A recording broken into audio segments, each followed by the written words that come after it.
I'd really like briefly to speak about the shouting fire in a crowded theater.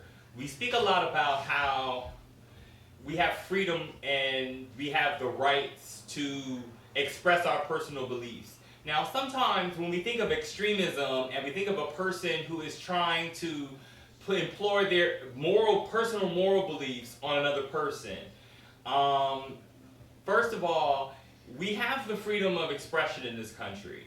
We can express our ideas, we can express our feelings, we can express our personal moral beliefs. And because the United States constitutionally is a melting pot, meaning that it is a country that is devised of multiple cultures, creeds, races, nations in one. Because of that, it is your right to express yourself freely. And the denial of that right is a violation of your civil rights. But it is not a right for a person to create a chaotic event or catastrophic event based on an action.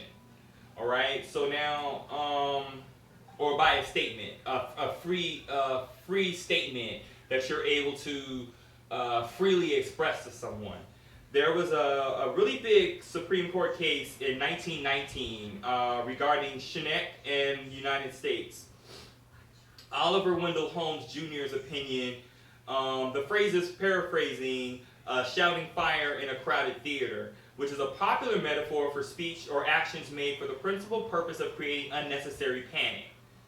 The phrase is paraphrasing of this decision, this Supreme Court decision in 1919, which held that the defendant's speech in opposition to the draft during World War I was not protected free speech under the First Amendment of the United States.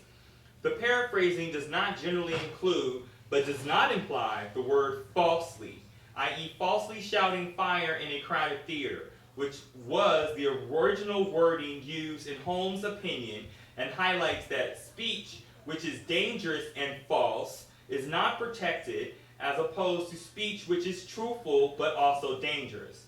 So what we find is that there's nothing wrong with, like I said earlier in the extremism case, or the extremism term. When we're thinking of extremism, we're thinking of a person who has a personal moral belief and that they want to express this more personal moral belief. That is their right.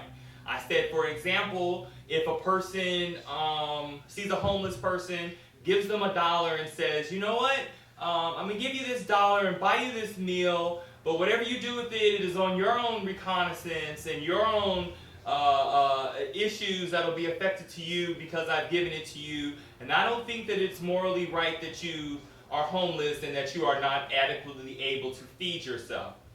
Now, like we said, in 2010, there are 3 levels of poverty in this country.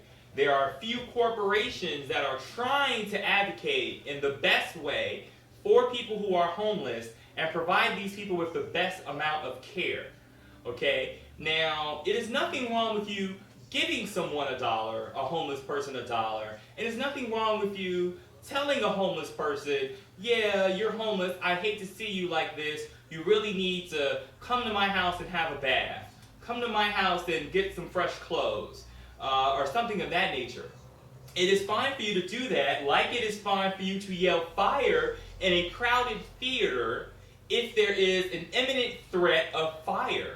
It is not right for you to yell fire in a crowded theater if there is no threat of fire, because then you are creating a chaotic situation with no findings to support the allegation of threat of violence. And because of that, you create controversy.